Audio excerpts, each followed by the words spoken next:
ஒரு தொகுப்பு.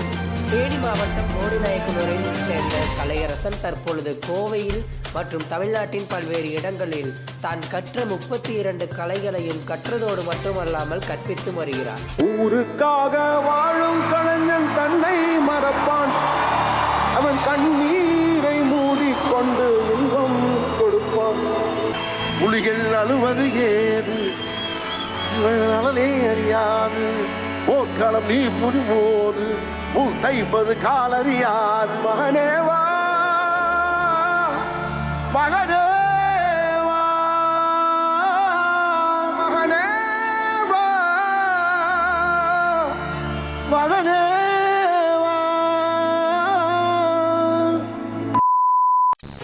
யார்ப்பா இந்த கலையரசன்? ஒரு 3 வருஷத்துக்கு முன்னாடி பாத்தீங்கன்னா மாசத்துல ஒரு 2 நியூஸ் பேப்பர்லயாச்சும் இவரை பத்தின நியூஸ் வந்துரும். அதே மாதிரி ஒரு மாசத்துல 4 கண்ட்ரீஸுக்குனாச்சும் போயிட்டு வந்துருவாரு. நிறைய உலக சாதனைகள் பண்ணிருக்காரு. நிறைய நாடுகள்ல இருந்து இவருக்கு டாக்டர் பட்டமும் கொடுத்திருக்காங்க. இது எல்லாத்தையும் விட ஐநா சபையில யூத் அம்பாசிடரா இருந்திருக்காரு. கலையரசனை பத்தி இந்த மாதிரிலாம் நியூஸ் சோசியல் மீடியால பரவிட்டு இருக்கு. இதெல்லாம் உண்மையா? அவர் இவ்வளவு விஷயங்கள் பண்ணிருக்காரா? ஆக்சுவலா கலையரசன் அப்படின்ற ஒரு ஸ்டார்டிங்ல என்ன பண்ணிட்டு இருந்தாரு? எப்படி இண்டஸ்ட்ரிக்குள்ள சோசியல் மீடியாக்குள்ள வந்தாரு? ஏன் அகோரி ஆனாரு? எதுக்காக இப்ப பிக் பாஸ்குள்ள போயிருக்காரு அப்படின்னு கலையரசனை பத்தி ஏகப்பட்ட விஷயங்களை இந்த வீடியோல நம்ம பார்க்க போறோம். உண்மையிலேயே இந்த வீடியோ பார்த்து முடிக்கும் போது உங்களுக்கு ரொம்பவே ஷாக்கிங்கா தான் இருக்கும். ஏன்னா இவரை பத்தின இன்ஃபர்மேஷன் நிறைய தேடி பார்க்கும் போது தான் எனக்கே அவ்வளவு பெரிய ஷாக்கா இருந்துச்சு. என்னால நம்பவே முடியல. சோ வீடியோட ஸ்டார்டிங்லேயே சொல்லிக்கிறேன், இந்த சீசன் பிக் பாஸ்ல என்னுடைய ஓட் கலையரசனுக்கு தான். ஏன் என்னுடைய ஓட் அவருக்கு போடுறேன் அப்படின்றத வீடியோ பார்த்து முடிக்கும் போது உங்களுக்கே ஒரு கிளாரிபிகேஷன் கிடைக்கும். சோ வீடியோ ரொம்ப ரொம்ப இன்ட்ரெஸ்டிங்கா இருக்கும். வீடியோ ஸ்கிப் பண்ணாம ஃபுல்லா பார்க்க ட்ரை பண்ணுங்க. சரி வாங்க வீடியோக்குள்ள போலாம்.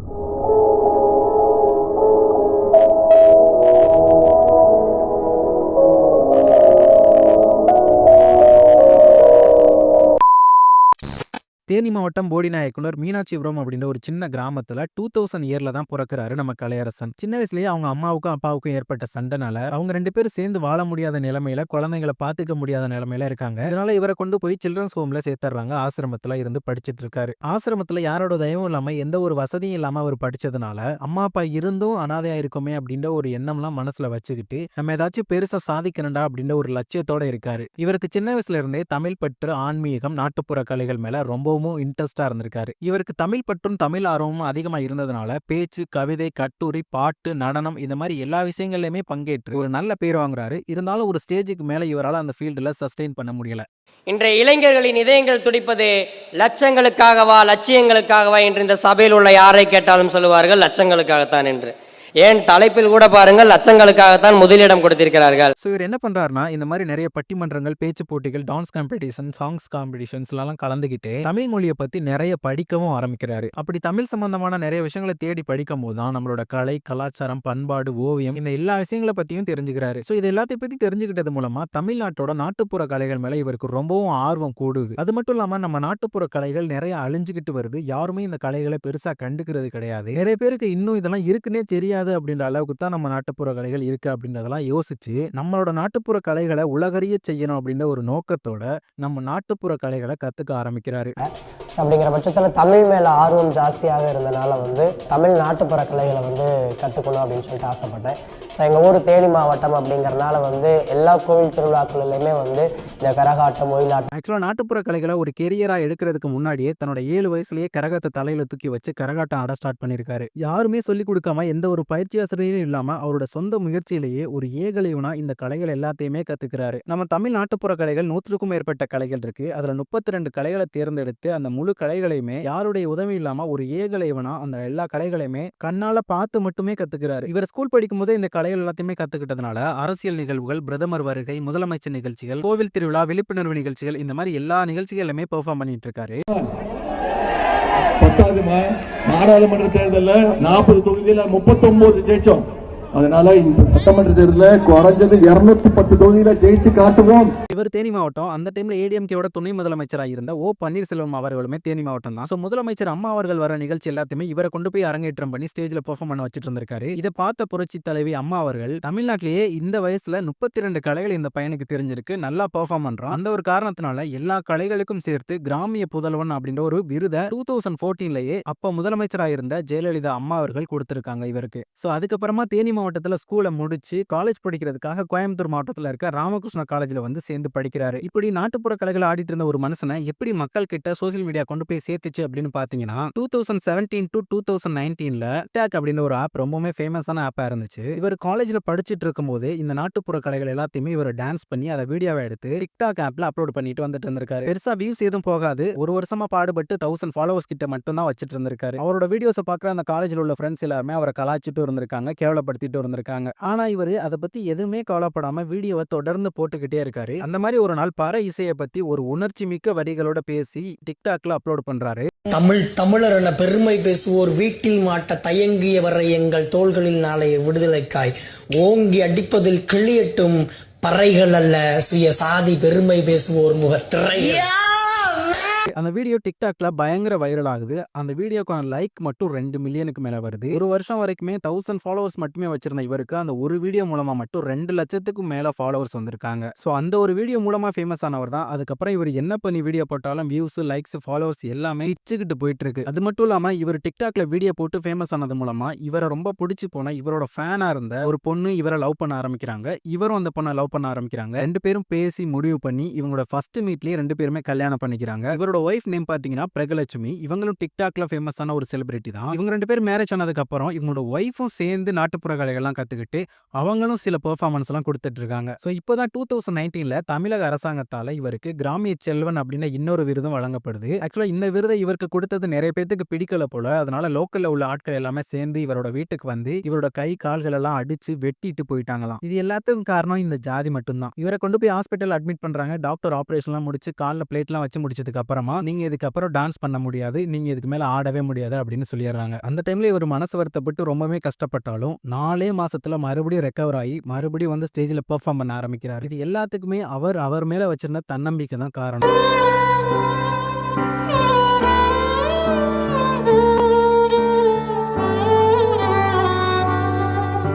அதுக்கப்புறமா முதல்ல இவருக்கு ஜெயலலிதா அவரோட கையால கிடைச்ச விருது நேம்லயே ஒரு அகாடமியை ஸ்டார்ட் பண்றாங்க. அதுதான் கிராமிய புதல்வன் அகாடமி. இந்த அகாடமி மூலமா நாட்டுப்புற கலைகளை கத்துக்கணும் அப்படின்னு நினைக்கிற மாணவர்கள், இளைஞர்கள், பொதுமக்கள் எல்லாருக்குமே இலவசமா நாட்டுப்புற கலைகளை கத்துக் கொடுக்கறதா இவங்களோட நோக்கமா வச்சிருந்திருக்காரு. தமிழ்நாடு ஃபுல்லா 15,000க்கும் மேற்பட்ட ஸ்டூடெண்ட்ஸ் இந்த நாட்டுப்புற கலைகளை இந்த அகாடமி மூலமா கத்துட்டு இருந்திருக்காங்க. அதே மாதிரி 100க்கும் மேற்பட்ட வெளிநாடுகள்லயுமே இந்த நாட்டுப்புற கலைகளுக்கெல்லாம் பயிற்சி கொடுத்துட்டு இருந்திருக்காங்க அகாடமிஸ் மூலமா. 7 வருஷங்களுக்கு மேல ₹1 காசு கூட வாங்காம இலவசமா தான் இந்த சேவையை பண்ணிட்டு வந்திருக்காரு. அதுலயும் முக்கியமா வீக்கெண்ட்ல ஸ்கூல் லீவ்ல வர்ற பசங்களுக்கு ஃபுட், டீ, காஃபி, ஸ்நாக்ஸ் அப்படின்னு எல்லாத்தையுமே ப்ரொவைட் பண்ணி இந்த கலைகள் எல்லாத்தையுமே மக்கள் கிட்ட கொண்டு போய் சேர்க்கணும் அப்படின்ற ஒரு முக்கிய நோக்கத்தோட செயல்பட்டு இருந்திருக்காரு. இந்த சேவைகள் எல்லாத்தையுமே அவர் மேடைகள்ல சலங்கை கட்டிக்கிட்டு பெர்ஃபார்மன்ஸ் பண்ணி அதுல கிடைக்கிற வருமானத்து மூலமா தான் பண்ணிட்டு இருந்திருக்காரு. அதாவது தன்னோட சொந்த வருமானத்துல. இவர் எந்த அளவுக்கு நாட்டுப்புற கலைகள் மேல ஒரு பக்தி அண்ட் பற்று கொண்டவர் அப்படின்னு பாத்தீங்கன்னா இவர் ஆடிட்டு இருக்கும்போதே இவருடைய உயிர் போகணும் அப்படின்றதான் இவருடைய ஆசையா இருந்திருக்கு. அதுதான் ஒரு கலைஞனுக்கு கிடைக்கிற மிகப்பெரிய பாக்கியமும் கூட.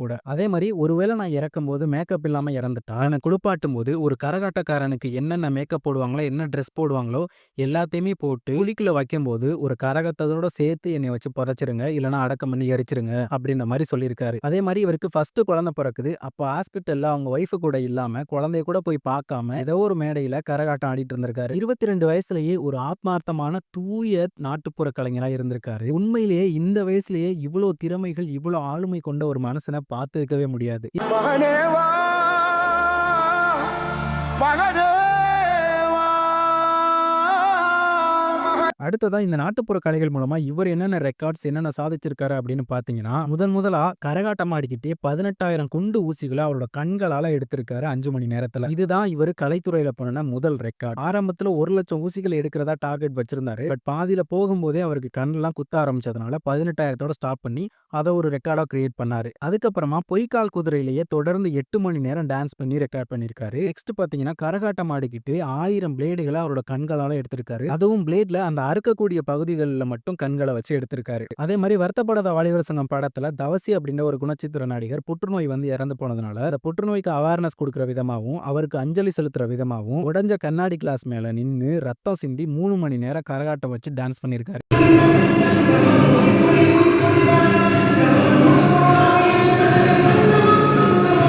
இந்த இந்த எல்லா சாதனைகளையும் விட அவர் பண்ணின மிகப்பெரிய சாதனை என்ன அப்படின்னு பாத்தீங்கன்னா 2019ல இது வரைக்கும் அவர் சம்பாதிச்ச மேக்சிமம் பணங்களை போட்டு 1000 பறை இசை கலைஞர்களை வச்சு ஒரு ரெக்கார்ட் பண்ணியிருக்காரு. உலக வரலாற்றிலேயே 1000 பறை இசை கலைஞர்களை வச்சு பண்ணின ஒரு ரெக்கார்ட் யாருமே இது வரைக்கும் பண்ணது கிடையாது. நம்ம மன்னர்கள் காலத்துல கூட பண்ணது கிடையாது. ஆனா இவரு தன்னோட 19 வயசுல இதை செஞ்சு முடிச்சிருக்காரு. 1000 பறை இசை கலைஞர்களை வச்சு செய்யணும்னு நினைச்ச ரெக்கார்ட் 1700 பறை இசை கலைஞர்களை வச்சு செஞ்சு முடிக்கப்பட்டுச்சு. அதாவது அந்த பறை வடிவத்திலேயே பெல்ட், ஸ்டிக்கு, அந்த பறை இந்த வடிவங்கள்ல மனிதர்களை நிக்க வச்சு அவங்க அந்த பறை அடிக்கிற மாதிரி ஒரு ரெக்கார்ட் பண்ணிருக்காங்க. இந்த ஒரு ரெக்கார்ட் பண்ணாதனால 6 உலக சாதனை புத்தகத்துல இவர் இடம் பிடிச்சிருக்காரு. இந்த ஒரு ரெக்கார்டை இவரோட 19 வயசுல இவர் பண்ணதுக்காகவே இவர் சாகுற வரைக்கும் நம்ம மக்கள் தூக்கி வச்சு கொண்டாடணும்.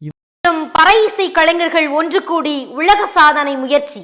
கோவையில் கிராமிய புதல்வன் அகாடமி சார்பாக உலக சாதனை முயற்சிக்காக கிராமிய கலைகளில் ஒன்றான பறை இசையின் வாயிலாக 1000 பறை இசை கலைஞர்களை ஒருங்கிணைத்து மாபெரும் பறை இசைத்து உலக சாதனை படைத்தனர். இவர் மட்டும் இல்லாம இவரோட வைஃப் பிரகலட்சுமியும் சில விஷயங்கள் பண்ணியிருக்காங்க. அது என்னென்ன அப்படின்னு பாத்தீங்கன்னா, பொள்ளாச்சியில நடந்த பாலியல் வன்கொடுமைக்கு எதிர்த்து ஒரு விழிப்புணர்வு ஏற்படுத்தும் வகையில ஒரு நிறைய மாத கர்ப்பிணியா இருந்துகிட்டு 1/2 மணி நேரம் காளி வேஷம் போட்டுக்கிட்டு கண்ணாடி சில்லு மேல டான்ஸ் பண்ணிருக்காங்க. அதே மாதிரி 2022ல தமிழ்நாட்டுல பெண்களுக்கு எதிராக நடக்கிற கொடுமைகளை எதிர்த்து அதை சுட்டி காட்டியும் அவேர்னஸ் கிரியேட் பண்ற விதமாகவும் பறை அடிச்சுக்கிட்டு 30 டியூப்லைட்ஸ் மேல நடந்திருக்காங்க. ஸோ இந்த மாதிரி ஏகப்பட்ட உலக சாதனைகள் பண்ணியிருக்காங்க. இது எல்லாமே ஒரு விஷயத்துக்கு விழிப்புணர்வு ஏற்படுத்தும் வகையில செய்யப்பட்டது தான். ஸோ இவ்வளவு ரெக்கார்ட்ஸ் பண்ணியிருக்காரு, இதோட நிறுத்திட்டாரா அப்படின்னு பாத்தீங்கன்னா அதான் கிடையாது. உலக சாதனைகள் மட்டும் இல்லாம நம்மளாம் நம்மளோட லைஃப்ல ஒரு டாக்டரேட் பட்டம் வாங்குறதே பெரிய சாதனை நினைச்சிட்டு இருப்போம். பட் இவர் 22 வயசுலயே 59 டாக்டரேட் பட்டங்கள் வாங்கியிருக்காரு. இந்தியா மட்டும் இல்லாம Nigeria, Atlantica, America, Malaysia, Sri Lanka இந்த மாதிரி நிறைய நாடுகள்ல இருந்து கொடுத்திருக்காங்க. 140க்கும் மேற்பட்ட நாடுகள் கிட்ட பேசிட்டு இருக்காரு. பல நாடுகளுக்கு போயிட்டு வந்திருக்காரு. அது மட்டும் இல்லாம Phoenix book of world record அப்படின்ற ஒரு புத்தகத்தையுமே இவர் உருவாக்கியிருக்காரு. அதன் மூலமா சாதனை பண்றவங்களோட பேர்களை அதுல பதிவு செஞ்சு அவங்களை பெருமைப்படுத்துற விதமாகவும் பல செயல்கள் பண்ணியிருக்காரு. அது மட்டும் இல்லாம வருஷம் ஒரு முறை Phoenix book of world record awards அப்படின்னு சொல்லிட்டு சாதனை பண்ணவங்களை கூப்பிட்டு அவார்டும் கொடுத்திருக்காங்க. அடுத்ததா கிராமிய புதல்வன் அகாடமி மட்டும் இல்லாம ஃபீனிக்ஸ் சோசியல் வெல்ஃபேர் ட்ரஸ்ட் அப்படின்ற ஒரு அறக்கட்டளையும் வச்சிருந்திருக்காரு. அது மட்டும் இல்லாம 100க்கும் மேற்பட்ட பல நாடுகள்ல இருந்து இவருக்கு பாராட்டு சான்றிதழும் விருதுகளும் கொடுத்திருக்காங்க. அதெல்லாம் சொல்லணுமா லிஸ்ட் போயிட்டே இருக்கும் அப்படின்னு அவரே இன்டர்வியூல சொல்லியிருப்பாரு. இது போக PMWR நியூஸ் டிவி அப்படின்ற ஒரு சேனலுமே லான்ச் பண்ணியிருக்காரு. பட் அது செயல்பாட்டில் இருந்துச்சா என்னன்னு தெரியல. கூகுள்ல சில சோர்சஸ் இந்த மாதிரி சொல்லுது. அடுத்ததா 2021-22 இயர்ல இந்தியன் ஹியூமன் ரைட்ஸ் ஆர்கனைசேஷனோட தமிழ்நாடு வைஸ் பிரசிடென்ட்டா இவருக்கு இந்தியன் கவர்மெண்ட் பதவி வழங்கி, அதாவது கௌரவ பதவி வழங்கி பெருமைப்படுத்தியிருக்காங்க. இது எல்லாத்தையும் விட கண்டங்கள் கண்டு வியக்கும், இனி ஐநாவும் உன்னை அழைக்கும் அப்படின்ற வரிகள் உண்மையாயிருக்கு இவர் மூலமா.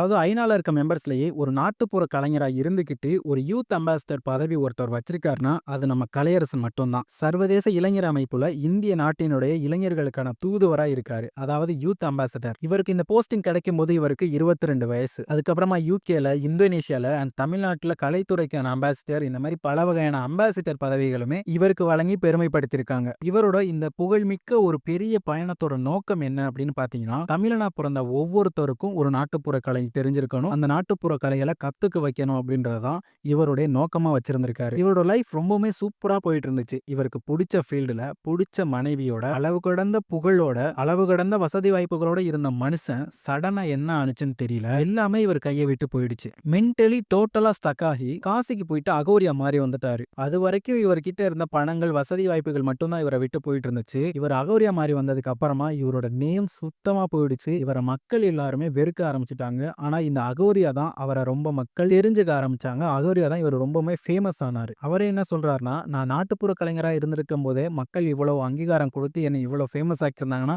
நான் அகோரியா ஆகியிருக்கவே மாட்டேன். அதெல்லாம் பண்ணாதனாலதான் ஏதோ ஒரு ஃபேமுக்காக ஏதோ ஒரு பைத்தியம் பிடிச்ச மாதிரி நான் போய் இந்த அகோரியா மாறிட்டு வந்து இப்படி என்னோட நேமை நானே கெடுத்துக்கிட்டேன் அப்படின்னு சொல்லிட்டு இப்போ ரொம்பவே வருத்தப்படுறாரு. அப்பெல்லாம் எவனுமே கண்டுக்கவே இல்லை. அகோரன் வந்தோடனே பிரபல நாட்டுப்புற கலைஞர் கலையரசன் 2 அகோரி ஆயிட்டாரு அப்படிங்கிறதுல தான் பெருசாக ஃபோக்கஸ் பண்ண ஆரம்பிச்சாங்க. இதே ஃபோக்கஸை வந்து எனக்கு அப்போ கொடுத்துருந்தானா, அந்த நேம் அப்போ கொடுத்துருந்தானுங்கன்னா இன்னுமே நல்லா இன்னும் நிறையா பேர் நான் உருவாக்கியிருப்பேன், கலைத்துறையில் இன்னும் நிறையா சாதிச்சிருப்பேன். நிறைய கொண்டு வந்திருக்கலாம். ஏதோ ஒரு சூழ்நிலையில இந்த மாதிரி ஒரு தப்பான முடிவை எடுத்து அகோரியா மாதிரி பல கஷ்டங்கள் பட்டிருக்காரு. பட் அதை எல்லாத்தையுமே நம்ம மக்கள் மறந்து அதுக்கு முன்னாடியே ஒரு நாட்டுப்புற கலைகள்ல பண்ண விஷயங்கள் எல்லாத்தையுமே மறுபடியும் மீட்டெடுத்து கொண்டு வந்து நாட்டுப்புற கலைஞன் கலையரசனா மாறணும் அப்படின்றத எல்லா மக்களுமே ஆதரிக்கணும். பிக் பாஸ்ல அவருக்கு கண்டிப்பா உங்களோட ஆதரவை நீங்க கொடுக்கணும் அப்படின்றத நான் என்னோட சார்பா வேண்டி விரும்பி கேட்டுக்கிறேன். ஏன்னா எல்லாருக்குமே மக்கள் திரும்பி வாழ்றதுக்கான ஒரு வாய்ப்பு கொடுப்பாங்க. அந்த ஒரு வாய்ப்பா நினைச்சுதான் இவர் பிக் பாஸ்க்கு போயிருக்காரு. அந்த ஒரு வாய்ப்பை மக்கள் இவருக்கு கொடுப்பாங்க அப்படின்ட்டு நான் நினைக்கிறேன். நம்ம கலையரசன் 25 வயசுக்குள்ள இவ்வளவு விஷயங்கள் பண்ணிட்டாரே அப்படின்னு நினைக்கும் போது தலையே சுத்துது. வயசு என்ன இப்போ? இப்போ 25. 25. 25 வயசுல அகோரியா ஆகி அது கொஞ்ச காலம் தலைமுடி ஆட்டி டான்ஸ் எல்லாம் பண்ணி ஆடு ஆடி இப்போ அடங்கிட்டீங்க. ஸோ அவ்வளோதான் ஃப்ரெண்ட்ஸ். இந்த வீடியோ உங்களுக்கு பிடிச்சிருக்கும் அப்படின்னு நம்புகிறேன். இந்த வீடியோ உங்களுக்கு ரொம்ப பிடிச்சிருந்தா மறக்காமல் like, comment, share and subscribe பண்ணி விட்டு போயிருங்க. நெக்ஸ்ட் ஒரு நல்ல வீடியோவில் வந்து உங்களை சந்திக்கிறேன். அண்ட் முக்கியமாக கலையரசனுக்கு ஓட் போட மறந்துடாதீங்க. தேங்க்ஸ் ஃபார் வாட்சிங் ஃப்ரெண்ட்ஸ்.